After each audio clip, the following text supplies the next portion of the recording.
오늘도 역대상 6장에 기록된 이 말씀을 통해서 하나님께서 주시는 은혜를 우리가 함께 나누기를 원합니다. 이 역대상 6장에는 레위의 아들들의 이름들과 그 사명에 대해서 기록을 하고 있습니다. 그런데 이 레위 자손에 대해서 굉장히 많은 양을 기록하고 있고, 또 바벨론 포로 이후인데도 그들의 족보를 자세하게 기록하고 있는 것은 이 레위인들이 중요한 사명을 맡고 있기 때문입니다. 그 사명이 뭐냐 하면 바로 성막을 섬기는 자들이기 때문입니다. 오늘날로 말하면 교회를 섬기고 예배를 섬기는 자들입니다. 여러분, 레위인들이 언제부터 성막을 섬기게 되었는가? 원래 야곱의 아들 레위는요, 시므온과 함께 숫곳에 있었을 때 자기 동생 디나 때문에 칼을 들고 가서 사람들을 죽이고 약탈을 했던 악한 아들이었습니다. 근데 여러분, 이 레위가 출애굽기서에 보면 이스라엘 백성들이 시내산에서 십계명을 받고 언약을 할 때 금송아지를 만들어 하나님 마음을 아프게 한 적이 있었습니다. 여러분, 그때 이 죄를 심판할 사람이 없느냐? 하나님 편에 설 자가 누구냐? 하나님께서 요구하실 때 하나님 편에 서서 헌신한 사람들이 바로 레위 사람들이었습니다. 이렇게 하나님께서 요구하실 때 헌신한 이 레위 지파 사람들은 하나님과의 평화의 언약을 맺게 되었고, 레위의 아들들이 하나님의 일을 하는 지파가 된 것입니다. 그래서 여러분, 이 레위의 아들 중에 아론의 아들들은 제사장의 일을 맡고, 또 레위의 세 아들 게르손, 고핫, 므라리는 성막을 섬기는 일을 하게 된 것입니다.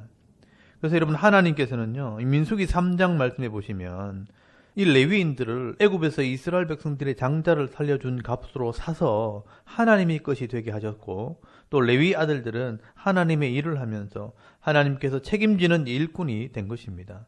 그래서 여러분, 이 레위인들은 바벨론 포로 이후에도 제사를 집례하고 성전을 섬기고 또 백성들에게 하나님의 말씀을 가르치는 일들을 하기 위해 레위인들의 족보를 철저하게 챙기게 된 것입니다. 그래서 여러분, 먼저 6장 1절 말씀해 보시면 이 레위의 아들들의 이름이 기록이 되어 있습니다. 레위의 아들들은 게르손과 그핫과 므라리요. 이 세 명의 아들 중 그핫의 아들 중에 유명한 이스라엘의 영적인 지도자가 나오게 되는데, 그 사람이 바로 모세와 아론입니다. 그래서 여러분, 2절에서 3절까지 말씀해 보시면 그핫의 아들들은 아므람과 이스할과 헤브론과 우시엘이요. 아므람의 자녀는 아론과 모세와 미리암이요. 아론의 자녀는 나답과 아비후와 엘르아살과 이다말이며 라고 기록을 합니다. 여러분, 이 그핫의 아들 중에 아므람이 바로 아론과 모세의 아버지입니다. 이 아므람과 요게벳이라는 부부가 아론과 모세와 미리암을 낳게 됩니다. 그래서 여러분, 히브리서 11장 23절 말씀해 보시면 이 모세의 부모가 모세를 낳았을 때 믿음으로 그 아름다움을 보고 숨겼다라고 말씀을 하고 있습니다.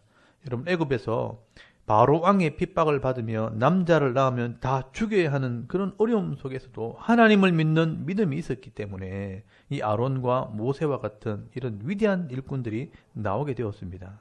그리고 여러분, 게르손의 아들 중에도 유명한 사람이 나오게 되는데요, 사사기 시대 이후에 이스라엘을 회복시켰던 사람입니다. 17절 말씀해 보시면 이 게르손의 아들들의 이름은 이러하니라고 시작을 하면서 특별히 27절 말씀해 보시면 사무엘이란 이름이 나오게 됩니다. 그의 아들은 엘리압이요, 그의 아들은 요로함이요, 그의 아들은 엘가나라. 사무엘의 아들은 맏아들 요엘이요, 다음은 아비야라라고 기록을 합니다. 여러분, 이 게르손의 후손 중에 엘가나라는 사람이 나오고요, 이 엘가나가 바로 사무엘의 아버지입니다. 여러분, 이 엘가나의 아내가 바로 한나라는 여인입니다. 이 사무엘도 한나라는 믿음의 어머니를 통해서 기도함으로 낳은 아들입니다. 이렇게 하나님께서는요, 큰 위기가 올 때마다 믿음 있는 사람들을 통해 아름다운 가정을 이루게 하시고, 또 이런 아름다운 가정에서 믿음의 사람들이 나온다는 것을 말씀을 하고 있는 것입니다. 여러분도 이 시대에 믿음으로 가정을 잘 세우시고, 또 자녀들이 하나님께 귀하게 쓰임받고 은혜와 복을 받아 누리는 그런 자녀들이 될 수 있도록 여러분 기도할 수 있기를 바랍니다. 그리고 여러분, 31절부터 레위인들의 사역을 소개를 하고 있습니다.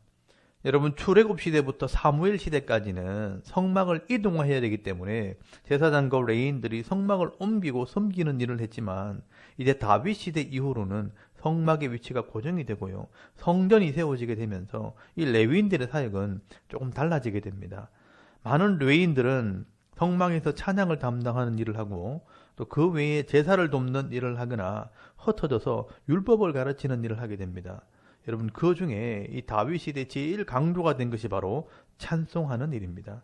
여러분, 31절 말씀해 보시면 언약궤가 평안을 얻었을 때 다윗이 여호와의 성전에서 찬송하는 직분을 맡긴 자들은 아래와 같았더라 라고 말씀을 합니다.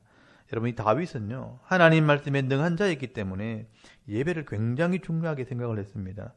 그래서 왕이 되었을 때 사울 왕이 소홀하게 여겼던 이 예배를 다시 회복시킨 것입니다. 잃어버렸던 법궤를 찾아 회막을 만들고 왕궁에서 하나님을 예배하게 했고, 또 다윗은 찬송의 은사가 있었기 때문에 많은 찬송시를 지었고 또 예배를 위해 이 찬송시를 노래하는 찬양대를 만들었습니다. 그래서 악기를 연주하는 사람과 아름다운 목소리로 찬양하는 찬양대를 만들어서 하나님을 찬송하게 했습니다. 그래서 여러분 32절 말씀해 보시면 이 솔로몬이 예루살렘에서 여호와의 성전을 세울 때까지 그들이 회막 앞에서 찬송하는 일을 행하되 그 계열대로 순서를 따라 직무를 행하였더라라고 말씀을 합니다. 그리고 여러분, 그 찬송을 인도하는 레위인이 따로 있었습니다. 33절 말씀해 보시면 직무를 행하는 자와 그의 아들들은 이러하니 그앗의 자손 중에 헤만은 찬송하는 자라. 그는 요엘의 아들이요 요엘은 사무엘의 아들이요 라고 말씀을 합니다. 여러분, 찬양대를 지도하고 인도하는 일을 맡은 사람이 세 사람이 있는데 그 중에 제일 주도적인 역할을 한 사람이 바로 사무엘의 손자요 요엘의 아들인 헤만이라는 사람이었습니다. 그리고 여러분, 게르손의 아들 중에 39절 말씀해 보시면 헤만의 형제 아삽은 헤만의 오른쪽에서 직무를 행하였으니 라고 말씀을 합니다. 여러분, 이 아삽은요 게르손의 후손입니다. 그리고 44절 말씀에는 머라리의 아들 중에 지도자가 한 사람이 있습니다. 그들의 형제 머라리의 자손 중 그의 왼쪽에서 직무를 행하는 자는 에단이라 라고 말씀을 합니다. 이렇게 여러분, 찬송을 담당하는 세 사람의 지도자 헤만과 아삽과 에단은 나중에 또 나오게 됩니다. 여러분, 이 사람들이 찬송을 연구하고 악기를 제조하여서 예배를 드릴 때마다 시편의 노래로 찬송을 하게 됩니다. 그러므로 예배 중에 찬양대를 하거나 찬송을 인도하는 일은 하나님 앞에 귀한 직분이라는 것을 여러분 기억할 수 있길 바랍니다. 하나님께서 은사를 주신 대로 믿음으로 이 찬송의 직분을 감당하게 될 때 하나님께서 레위인들에게 주셨던 이런 영적인 복을 주시는 것입니다. 그리고 그 외에 다른 레위인들은 성전에서 봉사하는 직무를 담당을 했습니다. 여러분, 48절 말씀해 보시면 그들의 형제 레위 사람들은 하나님의 집 장막의 모든 일을 맡았더라 라고 말씀을 합니다. 여러분, 여기에 찬양의 은사가 없는 이 다른 레위인들은요 하나님의 집, 이 장막의 모든 일을 맡았다, 예배하는 일을 도왔다는 것입니다. 여러분, 성전에서 문을 지키고 제사를 집례할 때 필요한 물과 땔감을 준비하고 또 제물을 위해 가죽을 벗기고 제물을 태우면 재를 버리고 청소하는 일들을 담당을 했습니다. 그리고 나머지 레위인들은요 12지파에 각각 흩어져서 하나님의 말씀을 가르치는 일들을 감당을 하게 된 것입니다.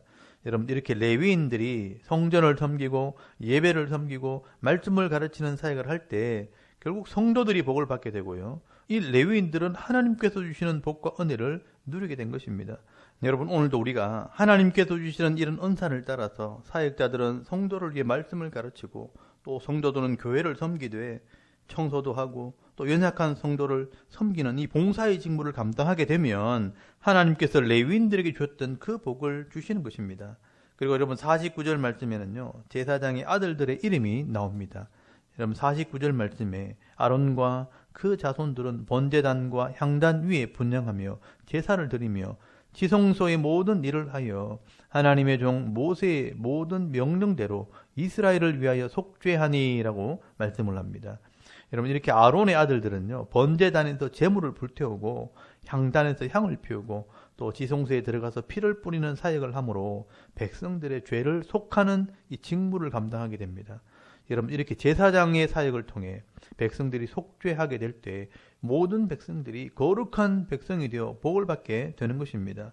여러분, 이 제사장의 사역이 바로 예수 그리스도의 제사장 되심을 상징하는 것입니다. 여러분, 예수님께서 십자가의 죽으심으로 온전한 제물이 되어 우리의 모든 죄를 사해 주심으로 우리가 거룩한 백성이 된 것입니다. 그러면 오늘날에는 이 짐승을 죽이지는 않아도 이 예수 그리스도의 십자가를 믿는 믿음으로 예배에 나와 회개할 때 오늘도 거룩한 백성으로 복을 받게 되어지는 겁니다. 그리고 여러분, 54절에서 81절까지 말씀에는요, 아론과 레위인들이 받게 되는 이 기업의 복을 설명을 합니다. 여러분, 레위인들은요, 다른 지파들처럼 땅을 분배를 받지는 않지만 각 지파에 흩어져서 그 성읍과 그 앞에 있는 초장을 분배를 받게 됩니다. 그리고 그 성읍 안에서 이스라엘 백성들에게 하나님의 율법을 가르치는 이 사명을 감당하게 될 때 백성들이 바치는 11조를 가지고 생활하도록 되어 있는 겁니다. 그래서 여러분, 54절부터 아론의 아들들, 즉 제사장이 가게 될 성읍을 설명을 합니다. 그리고 61절에는 그앗 자손이 가게 될 지파와 그 성읍들을 설명을 합니다. 그리고 71절에는 게르손 자손들이 가게 될 지파와 그 성읍들을 설명을 합니다. 그리고 77절에는 므라리 자손이 가게 될 지파와 또 그 성읍들을 설명을 합니다. 이렇게 하나님께서는요, 하나님께서 주신 이 제사장의 직분과 성전을 섬기는 직분을 감당하는 레위인들의 이름을 기억하시고요, 또 자기의 직분을 감당하는 자들에게 기업의 복을 주심으로 다른 지파들처럼 많은 땅과 물질을 가지진 않아도 부족함이 없도록 복을 주셨습니다. 여러분, 오늘도 우리에게 주신 이 직분이 있다면 믿음으로 감당할 때 오늘도 동일한 복을 주실 줄 믿습니다. 여러분, 베드로전서 4장 10절 말씀에 보시면 이렇게 섬기라고 말씀을 합니다. 각각 은사를 받은 대로 하나님의 여러 가지 은혜를 맡은 선한 청지기 같이 서로 봉사하라.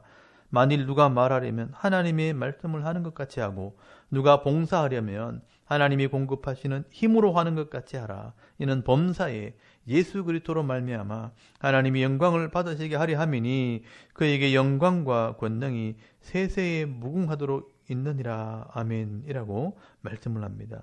여러분, 오늘도 우리가 이 땅에서 하나님 백성으로 내게 주신 직분을 따라 가정을 섬기고 직장을 섬기고 또 은사를 따라 교회의 직분을 감당할 때 레위인들에게 주셨던 영적인 복과 육적인 복을 받아 누리며 늘 은혜의 삶, 축복의 삶을 살아가는 저와 여러분의 이런 영적인 삶의 모습이 되실 수 있기를 주의 이름으로 축원합니다. 아멘. 우리 잠깐 기도드리겠습니다. 오늘도 하나님께서 귀하게 여기신 이 레위인들처럼 내게 주신 직분을 믿음으로 감당하는 은혜가 있게 하옵소서. 또 나라와 섬기는 교회와 가정을 위해서 또 개인의 기도 제목을 따라 기도하고 오늘 하루 삶을 또 시작할 수 있기를 바랍니다. 다 같이 우리 하나님께 한번 기도드리겠습니다. 살아계신 하나님, 은혜를 감사합니다. 오늘도 이 아침에 하나님 말씀 묵상하게 하시고